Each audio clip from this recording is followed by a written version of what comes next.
નમસ્કાર, મારું નામ પરમાર અમી છે। હું અહીંયા છેલ્લા 10 વર્ષથી એક શિક્ષક તરીકેની ફરજ બજાવું છું। અમારી સંસ્કાર વિદ્યાલયમાં અવનવી પ્રવૃત્તિઓ થતી હોય છે। એમાંનો આજે એક વિજ્ઞાન મેળો તેમજ આનંદ મેળાનું આયોજન કરવાનું છે, જેની સંપૂર્ણ જવાબદારી તમામ બાળકોએ લીધેલી છે।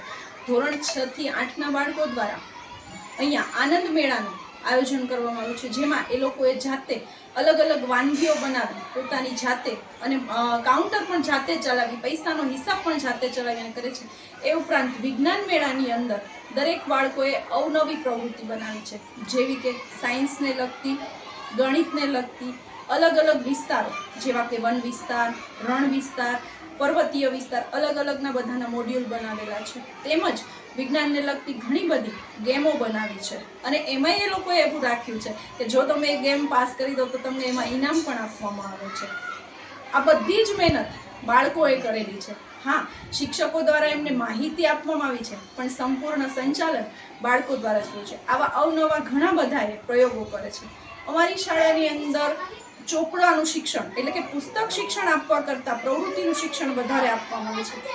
આખા વર્ષ દરમિયાન એ લોકોને જે કંઈ ભણાવવામાં આવે છે એ દરેકની પ્રવૃત્તિ કરવામાં આવે છે અને એ પ્રવૃત્તિ એ આજના દિવસે સમગ્ર વાલી તેમજ ઘણા બધા આમંત્રિત મહેમાનો સમક્ષ રજૂ કરે છે। આ ઉપરાંત અમે જે એન્યુઅલ ફંક્શન કરવાના છીએ ત્યારે પણ સંપૂર્ણ સંચાલન આ બાળકો દ્વારા કરે અને આ બાળકો અહીંથી કંઈક નવું શીખીને જાય અને એમની જે માતૃ સંસ્થા છે એમને ક્યારેય પણ ભૂલી ન શકે એવો અમારો અથાગ પ્રયાસ રહે છે।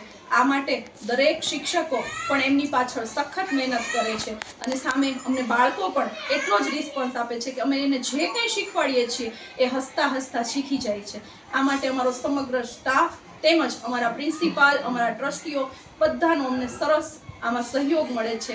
એ બદલ હું આ બધાનો આભાર માનું છું। ખાસ હું બાળકોનો આભાર માનું છું કે જે આટલું બધું સરસ કરવા માટે અમને પણ ઉત્સાહિત કરે છે કે મેડમ અમને નવા નવા પ્રશ્નો પૂછવાય છે, અમે શું કરીએ તો અમને પણ એમને કંઈક નવું નવું શીખવવાની ઈચ્છા થાય છે, જેથી દરેક બાળકોની અંદરની જે શક્તિ પડેલી છે એ અમે એને બહાર કાઢી શકીએ છીએ। આમાં ઘણા વાલીઓને એવું હોય છે કે એમને પોતાને ખબર નથી હોતી કે એમના બાળકો શું કરી શકે એમ છે। જ્યારે અહીંયા આવીને જોવે છે ત્યારે એમને ખુદને ખબર નથી પડતી કે અમારા બાળકોએ આટલું સરસ કર્યું છે। આ એમની અંદર છુપાયેલી જે શક્તિ બહાર કાઢવા માટે અમારા અથાગ પ્રયત્નો છે અને અમને આમાં સફળતા મળે એવું અમે સૌ પાસેથી ઈચ્છીએ છીએ। એમની અંદર છુપાયેલી જે શક્તિ બહાર કાઢવા માટે